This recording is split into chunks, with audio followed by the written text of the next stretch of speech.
അധ്യായം 14 1 മുതൽ 10 വരെയുള്ള വാക്യങ്ങൾ. ജനം പരാതിപ്പെടുന്നു. രാത്രി മുഴുവൻ ജനം ഉറക്കെ നിലവിളിച്ചു. അവർ മോശയ്ക്കും അഹറോനുമെതിരായി പിറുപിറുത്തു.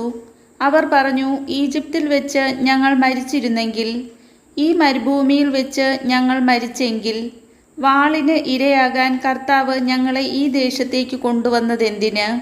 ഞങ്ങളുടെ ഭാര്യമാരും കുഞ്ഞുങ്ങളും ശത്രുക്കൾക്ക് ഇരയായി തീരുമല്ലോ. ഈജിപ്തിലേക്ക് തിരികെ പോകുന്നതല്ലേ നല്ലത്.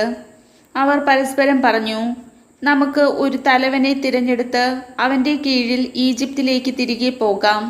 അപ്പോൾ മോശയും അഹറോനും അവിടെ ഒന്നിച്ചു കൂടിയിരുന്ന ഇസ്രായേൽ ജനത്തിൻ്റെ മുമ്പിൽ കമിഴ്ന്നു വീണു.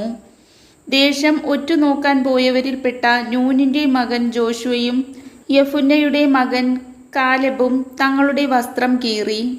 അവർ ഇസ്രായേൽ സമൂഹത്തോട് പറഞ്ഞു, ഞങ്ങൾ ഒറ്റുനോക്കാൻ പോയ ദേശം അതിവിശിഷ്ടമാണ്. കർത്താവ് നമ്മിൽ സംപ്രീതനാണെങ്കിൽ അവിടുന്ന് നമ്മെ അങ്ങോട്ട് നയിക്കുകയും തേനും പാലും ഒഴുകുന്ന ആ ദേശം നമുക്ക് തരുകയും ചെയ്യും. നിങ്ങൾ കർത്താവിനോട് മറുതലിക്കരുത്.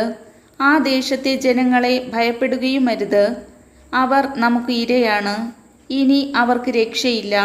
കർത്താവ് നമ്മോട് കൂടെയാണ്. അവരെ ഭയപ്പെടേണ്ടതില്ല. എന്നാൽ ജോഷുവയെയും കാലബിനെയും കല്ലെറിയണമെന്ന് സമൂഹം ഒറ്റ സ്വരത്തിൽ പറഞ്ഞു. അപ്പോൾ സമാഗമ കൂടാരത്തിൽ കർത്താവിൻ്റെ മഹത്വം ഇസ്രായേലിന് പ്രത്യക്ഷമായി. കർത്താവിൻ്റെ വചനം.